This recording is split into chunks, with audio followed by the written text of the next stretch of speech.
Hey, it's Dwight. It's John. How you doing? It's good to see you, John. Good to see you, Dwight. I think we got a pretty interesting topic today. Oh, controversial. Yes, well, it could be, but let's just talk about it. Okay. You know, it's the taxes are coming up, and we talk about taxes, and we talk about tithing, and we talk about offerings, and we talk about the government and that type of thing. You know, it seems like the government takes lots of our money, but, you know, whatever. But let's get into taxes, tithing, and offerings. So what is, I believe that the Bible says that we're supposed to tithe. Me too. Right? Yep. Okay. Abraham tithed. He was not Old Testament. He was the man of faith. That's before the Old Testament. He gave a tenth of everything to Melchisedec. I believe it's part of the New Testament as well. Okay. Now, when we tithe. To your local assembly, of course, not to Jimmy Swaggart or some other ministry out there. Okay, well, that's a good point. But let's say somebody is tithing to their local church. Is it okay for them to tithe a big ministry like that? Or is that just an offering in your mind? Yeah, in my mind, that's an offering, and that's between, that's your free will offering, and I don't think that your local assembly has a say-so or dibs to that, but I think people should support their local assembly with their tithes, and I believe that's part of the temple way of doing things. People can argue about this. The New Testament's pretty vague on this, other than the widow's mite when Jesus was at the temple treasury watching the widow put her 2 mites into the fish's mouth and went down that roller coaster cavity into the golden chest that they had in the temple precinct. So kind of like a slot machine. So tithing is definitely, Malachi 3 says we rob God if we rob him of our tithes and our offerings. Now, I don't want to be a stick-up man or a thief, you know, so I don't want to be a thief, so I want to tithe and I want to give offerings. The question is, who gets to check that? The government gets to check what we make, and they tax us on that, but, you know, when it comes to the administration of, you know, churches do need money. It takes a lot to run a business of the church, you know, the buildings and that type of thing. But when it comes to sharing that information, what are your thoughts on that? Well, if you look at the Old Testament temple, you know, based upon your social standing and your economic class, you were required to give different types of sacrifices. So if you couldn't afford a lamb, you brought a turtle dove. And so the Bible acknowledges that the people that have a lot should give a lot, and people that have a little should give just as much, but it's certainly smaller. And people would bring these to the priest, and then the sacrifice would be offered. But there was more going on other than just offering your lamb on Passover. You were giving your tithe unto the Lord to the temple precinct. Now, let's talk about government, 501c4 regulations in the American church, or any church for that matter. Our government insists that we show documentation for Schedule A if we want a tax deduction for our charitable giving to any 501c3 and apparently 501c4s, but that's been IRS targeting thing going on. But most churches are 501c3. If they're incorporated, if they're not incorporated, the rule still applies. That church is still organized. You can give as long as you get a giving statement back. But the rule is to get the tax deduction, you've got to produce a giving statement from the entity to the donor. So you have to have documentation. Now, the only real question is it wise for that pastor to look at your giving? Or anybody else on staff, secretary, accountant, or board, or that type of thing. But because the scriptural principle is, don't let your left hand know what your right hand is doing.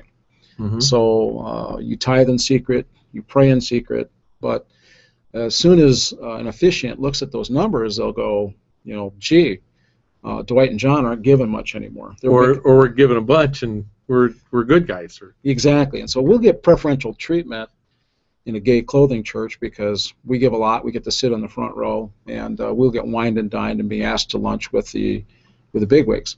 But on the other hand, if a guy hasn't got anything to give, chances are he will get discriminated against in some way, shape, or form.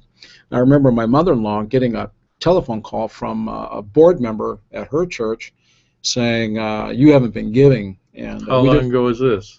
This was like a year ago. Really? Yeah. And she's like in her 83 years old. She got so mad she never went back to that church. Oh, no.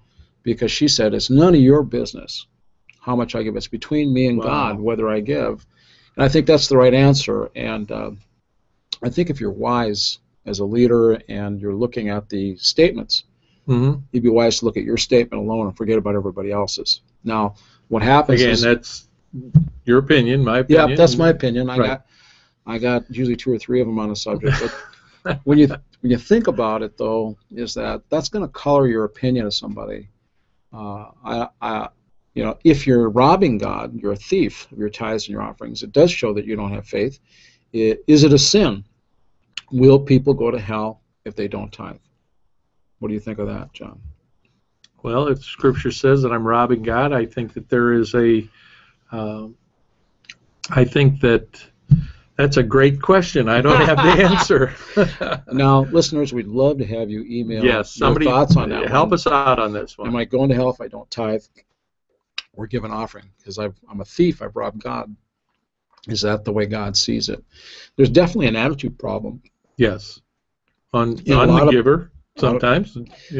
Anytime you talk about money, everybody's got a real opinion on it. Because we all love it.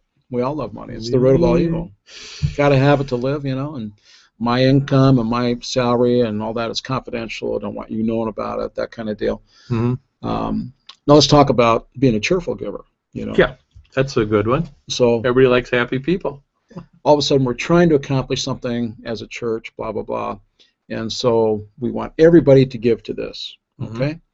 And so we use peer pressure. We set the baskets up in the front of the church. If you're going to give to this cause, come up here, get an envelope or put an envelope in, and if you don't walk up there and get that envelope, so then Ananias and Sapphira come in. They wanted everybody to think that they gave as much as everybody else.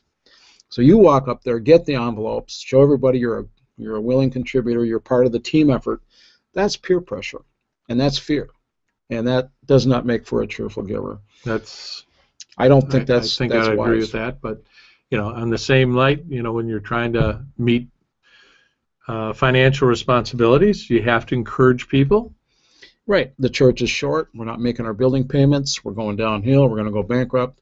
We need new buses. We need new cars. Got to crack the whip and okay, preach on tithing, preach on offerings, but I don't think that becoming a fearful giver is a good thing. Right. Cheerful giving I find in the Bible. Fearful giving I don't find. So I think some of the practices that we have today, people that use them, maybe should think about it a little bit. Well, we can, we were supposed to pray for our brothers, and maybe other people can shed some light on this, so let us know. Now, one of the other things that we talked about is what would happen if somehow, some way, government said you don't get a tax deduction on your income taxes anymore. What do you think would happen? Here's a good question. If you don't want the left hand or the right hand to know what you're doing, should you not ask for a statement? Should you not put your name on an envelope? Should you just give cash? Wow. Doesn't that solve the problem? Yeah. I mean, But you don't get a tax deduction, see? So, okay, that's fair. So it seems to me if you want that tax deduction, you got to get all the nonsense that goes with it. Good point. Good point. If you don't want the tax deduction, like the first century church, they certainly didn't get a tax deduction. They didn't. They probably gave cash. In fact, did anybody have any checks in those days? I don't think so. Did they have credit cards? No. Barney and what's his name, Fred Flintstone, they use rocks to pay for their food. I don't know. I mean, that's a good question. I mean, this is an important topic. They had coinage, of course, right. The widow's mite, and We know that the Coin in the fish. Yeah, Fish as well. yeah, the Pay your coins in the taxes. fish's mouth. Right. I think that it may come someday, like Dave Wilkerson has prophesied, that tax deductions for charitable giving to churches is going to come to an end in the United States someday. You know, maybe that will restore some of the unity in the church, because people will start giving cash. Maybe they'll be giving chips. Who knows what they'll be giving? Yeah. Or iPhone debits or something. I don't. But that'll be a record then. Somebody will have a record of it. With everybody, the government being able to track all your phone calls and that type of thing, and all the information, the internet. And that type of we're stuff. living in a bizarre age. It was much simpler back then, I guess. But I think the important thing is to be a cheerful giver between you and God. I think that if you want a tax statement, I think you got to kind of take the accountability thing that goes along with it. Yep. If you don't, there's a fellow that we both have heard of who gives cash. He tithes. He's successful. It's his way of staying anonymous between him and God. Now, that's a lot of wisdom in that. Yep, that's true. But he gets no tax deduction. Maybe he doesn't want it. Maybe he doesn't need it. Maybe he just. Anyways, it doesn't matter. It's all what the Lord's telling you to do, and how He speaks to us, and